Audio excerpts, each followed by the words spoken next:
नमस्कार. मी लक्ष्मीकांत देशमुख बोलतोय. आज 10 मे आहे. आज देशभर आंतरभारतीय दिवस म्हणून पाळला जातो.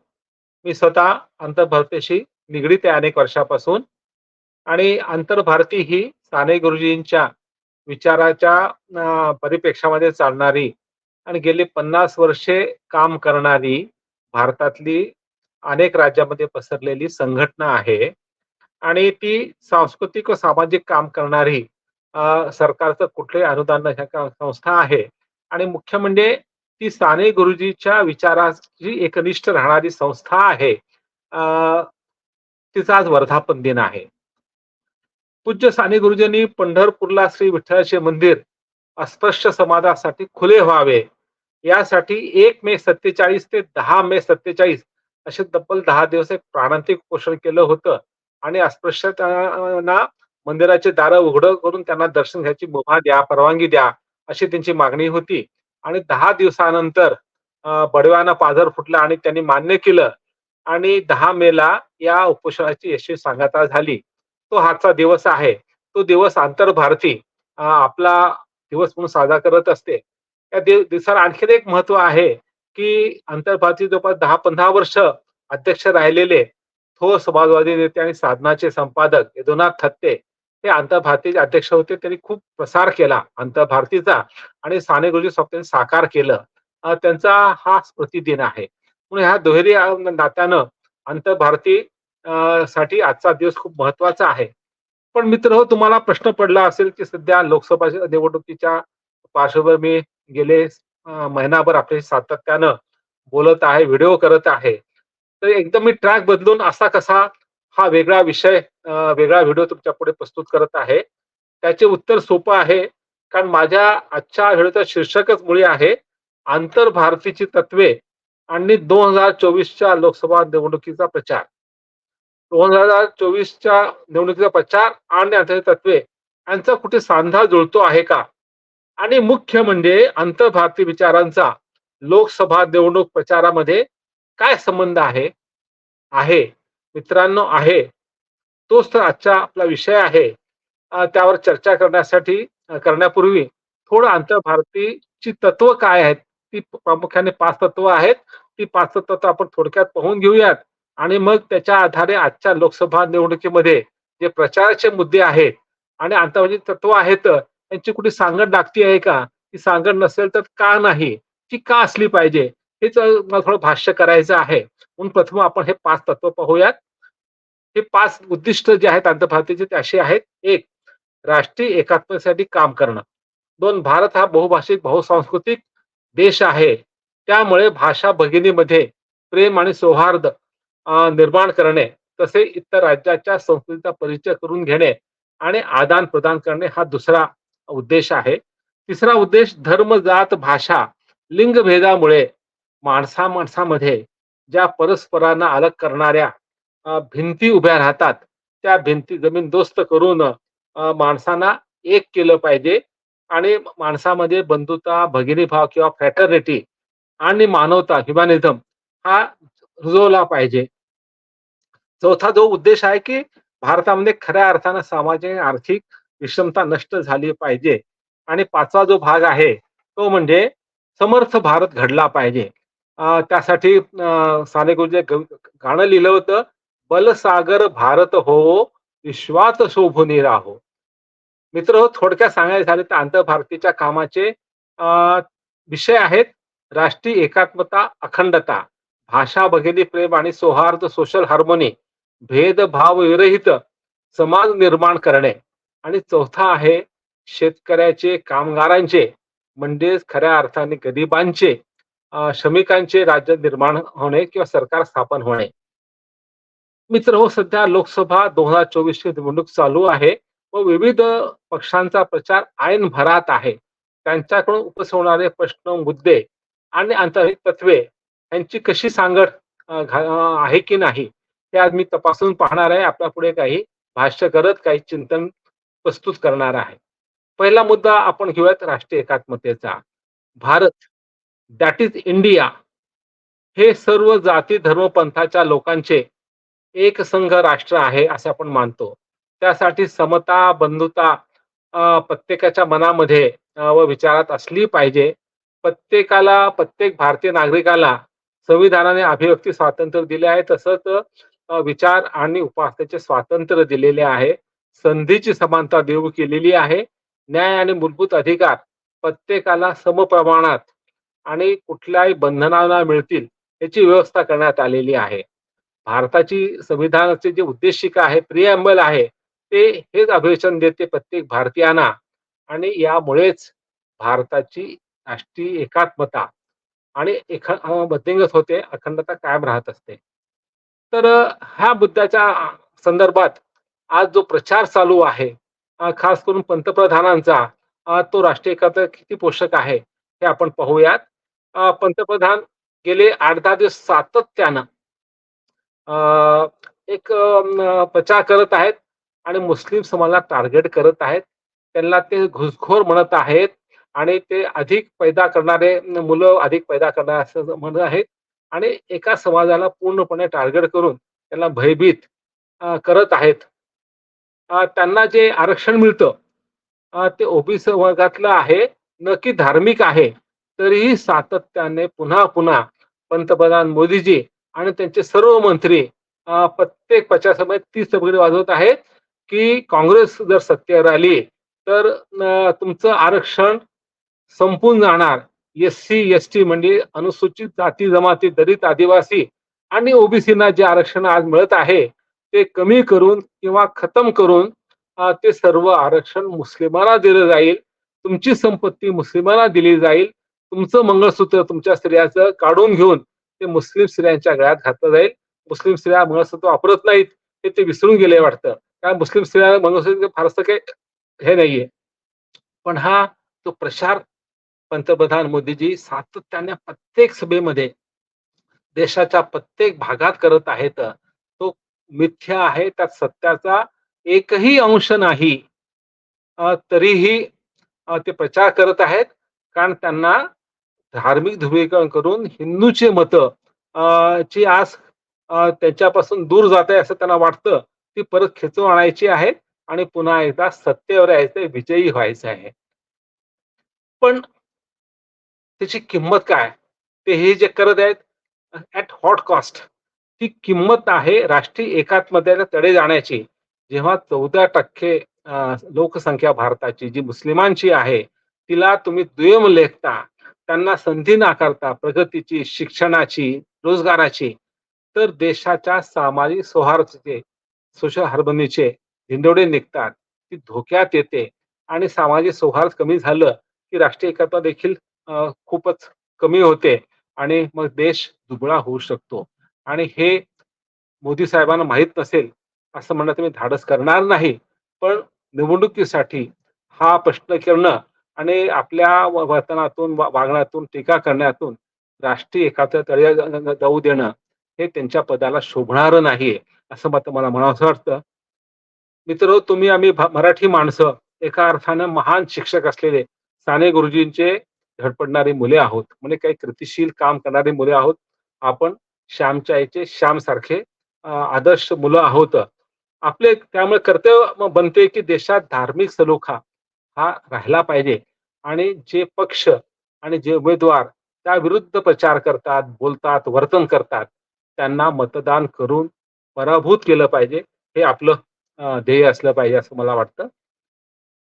आंतरभारतीचं दुसरं जे ध्येय आहे ते म्हणजे भेदाभेद विरहित समाज निर्माण करणे. आंतरभारती धर्म, जात, पंथ आणि लिंगभेद मानत नाही. हे सारे भेद मानव निर्मित आहेत आणि ते धर्म आणि राजसत्तेमुळे निर्माण झालेले आहेत. ते अन्यायकारी आहेत असं आंतरभारतीचं मत आहे आणि त्या विरुद्ध आम्ही सातत्यानं काम करत असतो. आंतरभारती हे प्रयत्न करते की दलित अन्याय होणार नाही. मुस्लिम ख्रिश्चन लोकांना परकीय घुसखोर मानणार नाही. धर्म, भाषा जरी भिन्न असल्या तरी जगा व जगू द्या, लिव्ह अँड लेट लिव्ह या तत्वाने सर्वजण प्रेमाने राहतील असा मी प्रयत्न करणार आहोत. आणि स्त्री पुरुष समानता ही आम्ही आमच्या वागण्यातून, बोलण्यातून, कृतीतून सिद्ध करणार आहोत. हे आंतरभारतीचं ध्येय आहे. हे सारे खऱ्या अर्थानं आजच्या भारताचे कैचे प्रश्न आहेत, हे सारे भेद नाहीत का? मग राजकीय पक्ष निवडणूक प्रचारात यावर भर का देत नाहीत? हा खरा प्रश्न आहे. आपल्या जाहीरनाम्यात त्याबद्दल ठोस उपाययोजना ते का सुचवत नाहीत? हा देखील मला पडणारा प्रश्न आहे. हिंदू स्त्रीचे आता म्हटल्याप्रमाणे मी बोलणार नाही. हा जो धार्मिक ध्येय चाललेला आहे, त्यामुळे पंथभेद आणि धर्मभेद आपण करतो. स्त्रियांना आपण दुय्यम लेखतो. त्यामुळे लिंगभेद केला जातो. त्यामुळे हे जे स्वप्न आहे, आंतरभारतीय ध्येय आहे, त्याला मारक असं आजचा प्रचार आहे, पक्षांचं वर्तन आहे, असं मला सांगायचं आहे. साने गुरुजींनी जे पंढरपूरला अस्पृश्यांना दर्शनाचा अधिकार मिळवून प्राणांतिक पोषण केलं होतं, त्यापूर्वी डॉक्टर आंबेडकरांनी 14 तळ्याचा महाडला सत्याग्रह केला होता. पाण्याचा वर सगळ्यांचा समान हक्क आहे सांगण्यासाठी आणि नाशिकच्या काळाराम मंदिरामध्ये देखील त्यांनी सत्याग्रह केला होता. त्यामागचे एकच तत्व होते. ते म्हणजे माणसा-माणसात कोणत्याही कारणास्तव कोणीही भेदभाव करता कामा नये, भेद केला जाऊ नये आणि राजकीय पक्षाचं कर्तव्य आहे, की त्यांनी समतेचा पुरस्कार केला पाहिजे. संविधानिक नीतिमत्ता पाळली पाहिजे आणि सर्वांना समान लेखलं पाहिजे. पण आज आपल्या भारतामध्ये विपरीत घडतंय आणि राजकीय पक्ष त्यामध्ये त्या पापामध्ये सहभागी आहेत. दलितांना आजही अनेक गावामध्ये सार्वजनिक विहिरीवर किंवा नळावर पाणी घेता येत नाही मनमुक्तपणे. ती विहीर बाटते असं सर्वांची समजूत असते. त्यावरून त्याला मारहाण देखील होत असते.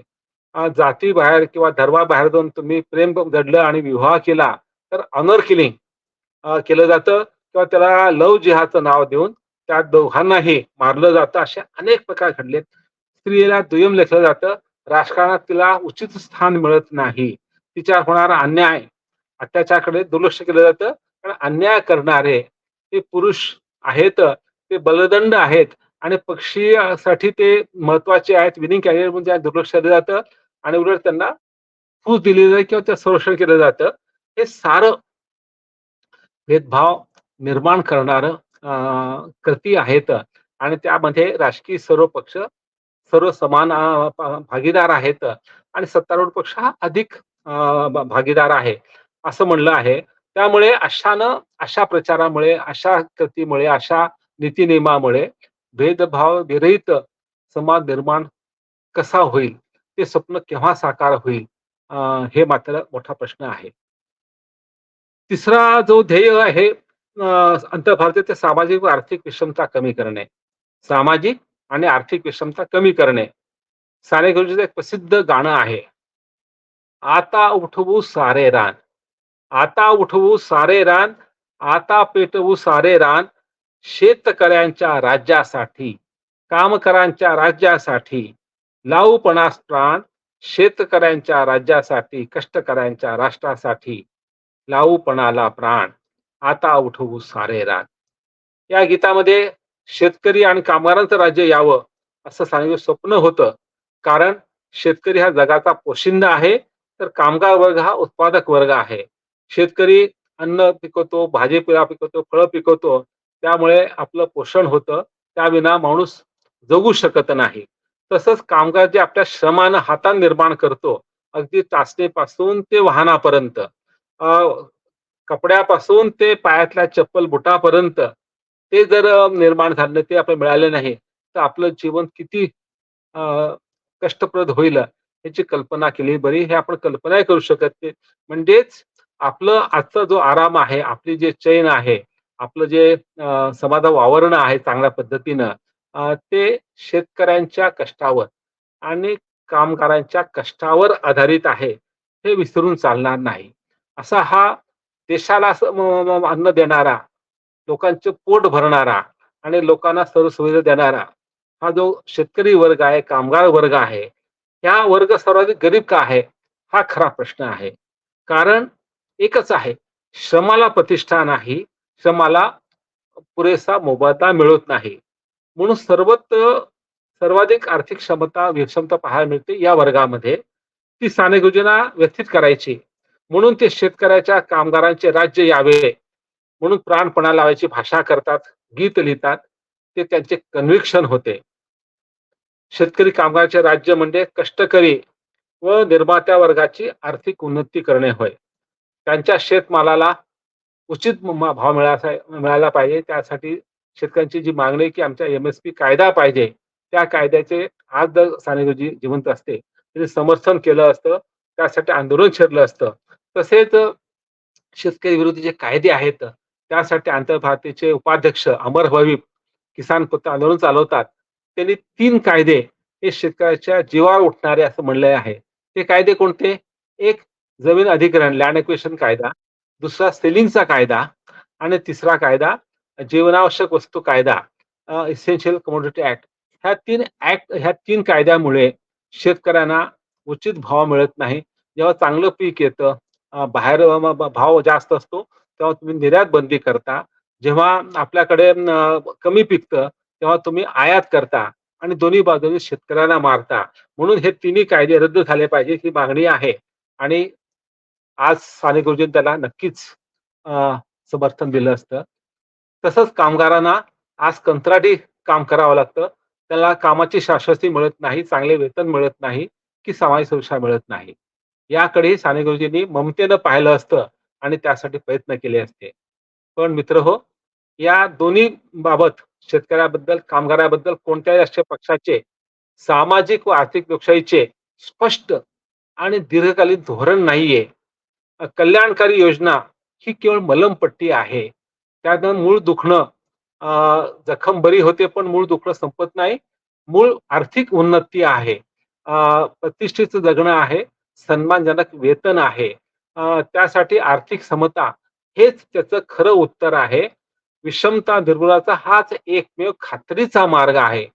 पण दमनकारी भांडवलशाही अर्थव्यवस्था आणि खाजगीकरण, उदारीकरण, जागतिकीकरण म्हणजे खौजा धोरण हे सर्वच राजकीय पक्षांनी कमी अधिक प्रमाणात स्वीकारलेलं आहे. त्याला अपवाद फक्त कम्युनिस्ट पार्टीचा आहे, पण त्यांचा आज प्रभाव ओसरलेला आहे.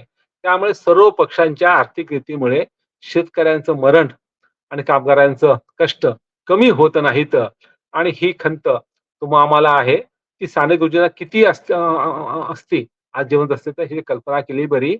आज जर ते हयात असते तर ते जे-पी शिष्य असल्यामुळे त्यांनी निश्चितपणे जयप्रकाश नारायण संपूर्ण क्रांतीचा नारा दिला असता आणि ते असते तर ही क्रांती यशस्वी झाली असती आणि शेतकऱ्यांसाठी सुखाचे दिवस आले असते असं वाटतं.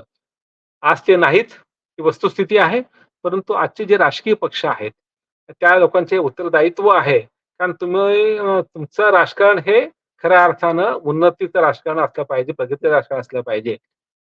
परंतु तुम्ही ते करत नाहीत आणि गरिबांना दिलासा देत नाहीत. त्याला खोटी अभिभाषणं देता आणि मतं जिंकून विसरून जाता. हे दुर्दैव आहे. त्यामुळे मला असं वाटतं की आता इलेक्शन होईल, कुठलातरी पक्ष सत्तेवर येईल, त्या पक्षानं त्याकडे अधिक लक्ष दिलं पाहिजे, अधिक काम केलं पाहिजे. मी तर शेवटचा मुद्दा सांगणार आहे, तो म्हणजे भाषा भगिनी प्रेम आणि सांस्कृतिक अभिसरण. मित्रहो, भारत हा बहुभाषिक तसा बहुसांस्कृतिक देश आहे. पण भारताचं गंमत अशी आहे, ऐरोनी अशी आहे, की भारताला युरोप माहीत आहे. अ, अमेरिकेतल्या न्यूयॉर्क स्टेटमध्ये लहान-लहान गाव सन होजे कुठे आहे माहीत आहे. सिरॅक्यूस माहीत आहे. परंतु आपल्याला केरळमधला एखादा जिल्हा माहीत नसतो. तामिळनाडूमध्ये एखादा कांचीपुरम कुठे आहे हे माहीत नसतं. आणि आपल्याला इंग्रजी भाषा कळते, फ्रेंच भाषा काही लोकांना कळते, जर्मन कळते. पण आपल्याला कन्नड, तेलुगू किंवा बंगाली भाषा कळत नाही. म्हणजे आपल्या देशाचे हे प्रांत आहेत, ह्या भाषा आहेत, ह्या भाषा शिकण्याकडे आपलं लक्ष नाही आणि त्यामुळे 2 प्रांतामध्ये, 2 भाषेमध्ये संवादाचा पूल उभारला जात नाही आणि हे आपल्या शिक्षण व्यवस्थेचं मोठं अपयश आहे. त्यासाठी उत्तर एकच आहे, आंतरभारती. आंतरभारतीनं हा प्रयोग केला होता. साने गुरुजी हयात असताना ते अमळनेरला त्यांनी 5-6 भाषेचे शिक्षण आणले होते आणि आपल्या सर्व विद्यार्थ्यांना 5-6 भाषा बंगाली असेल, तामिळ असेल, तेलुगू असेल, कन्नड शिकवायचा प्रयत्न केला होता. उर्दू शिकवली होती.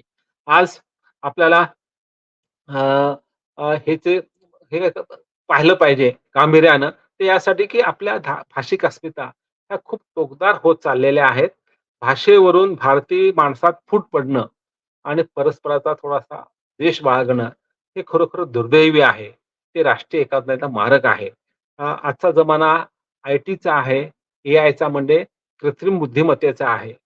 हे प्रगत ज्ञान वापरून सर्व भारतीय भाषा जलद गतीने शिकण्याची आणि अनुवादाच्या माध्यमातून, Google Translate माध्यमातून दुसऱ्या भाषेत ज्ञान आणि साहित्य वाचायची सोय करणं सहज शक्य आहे. हे राष्ट्रीय पक्ष का करत नाहीत? ही करायची गरज आहे. माझे स्वतःचे आंतरभारतीय भाषा भगिनी आभासी विद्यापीठ स्थापन करायचं एक स्वप्न आहे. पाहूया ते त्यासाठी मी प्रयत्न करत आहे. माहीत नाही की हापर्यंत साकार होईल कारण त्याला बराच खर्च येणार आहे. पण त्याबाबत राजकीय शिक्षण होणं आवश्यक आहे. केंद्राने तर आणखीन एक उत्तर द्यायचं की त्यांनी सर्व भाषेवर प्रेम केलं पाहिजे, सर्व भाषेचा विकासास संधी दिली पाहिजे. मध्यंतरी केंद्रानं क्लासिकल लँग्वेज अभिजात भाषा अ, असा एक नवा जी-आर काढला होता आणि ज्या भाषा प्राचीन आहे, ज्यांचं साहित्य खूप जुनं आहे आणि मौलिक आहे, अशा भाषांना अभिजात भाषेचा दर्जा द्यायचा आणि त्यांना मदत करायची जेणेकरून त्या भाषेमध्ये जे मौलिक साहित्य निर्माण झालं जुन्या काळामध्ये, त्याचं संशोधन होईल, त्याला शिष्यवृत्ती मिळेल, त्याला आंतरराष्ट्रीय प्रसिद्धी मिळू शकेल. आता पण 6 भाषांना हा दर्जा मिळालेला आहे. मराठी देखील तामिळ इतकी जुनी प्राचीन भाषा आहे. आपण 2014 साली केंद्राला रिपोर्ट सादर केला. अभ्यास करून रंगनाथ पठारे कमिटीनं आणि आम्ही दाखवून दिलं, की आमची भाषा ही तामिळ इतकीच प्राचीन आहे. जर तामिळ भाषेला अभिजात भाषेचा दर्जा मिळाला असेल, तर आम्हाला देखील मिळाला पाहिजे. कारण आम्ही अभिजात भाषा निकषचे जे 4 निकष आहेत, ते 4ही निकष पूर्ण केले आहेत. पण गेल्या 10 वर्षामध्ये केंद्र सरकारनं, मोदी सरकारनं अ, वारंवार प्रयत्न करून, पुन्हा-पुन्हा मागणी करून याकडे साफ दुर्लक्ष केलेलं आहे आणि ही मराठी अस्मितेच्यासाठी अत्यंत वेदनादायी गोष्ट आहे. पण आनंदाची गोष्ट म्हणजे 2 दिवसापूर्वी जयराम रमेश काँग्रेसचे ज्येष्ठ नेते यांनी हा प्रश्न उपस्थित केला आणि केंद्रानं का दिलं नाही मराठी भाषा भाषा दर्जा हा प्रश्न उपस्थित केला आणि त्याबद्दल केंद्राला आपण टीका केली. त्यांचं अभिनंदन केलं पाहिजे. पण माझी अपेक्षा आहे की नुसतं जयराम रमेशचं एक प्रेस कॉन्फरन्स चालणार नाही. त्यांचे जे प्रमुख नेते आहेत म्हणजे पक्षाध्यक्ष खरगे साहेब असतील, राहुल गांधी असतील, प्रियंका गांधी असतील, शशी थरूर असतील, या सर्व मोठ्या नेत्यांनी त्यांच्या पुढील काळात प्रचार सभेमध्ये ही मागणी लावून धरली पाहिजे आणि केंद्रावर टीका केली पाहिजे.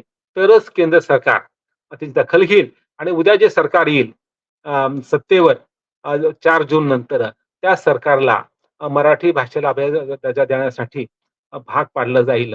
असं प्रखर जनमत करावं अशी अपेक्षा आहे.